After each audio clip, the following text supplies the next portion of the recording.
kaibigan no. Mo siya kinasal sa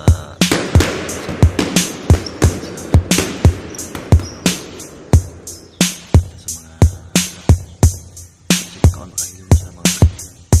Kung kauno mo ni mga kaibigan, mahilo jud ka sa mga mananap sa imong nakita sa mga kilikilid sa mga balay-balay. Mo siya kinasun sa mga mala.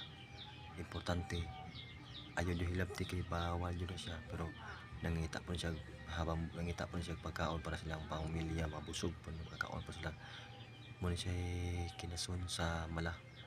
Mga kaibigan, importante ayaw hilabti kay bawal niyo sila hilabtan. Salamat mga kaibigan, nakuha na jud akong gipangita nga importante sa akong sarili. Daghang salamat mga kaibigan, nakasulog og trabaho nga organic product sa akong boring ko sa akong pamilya, insinis ko sa mag-uol ko akong kamigaw, ako lang gilingiling sa travel na mo sa among trabaho.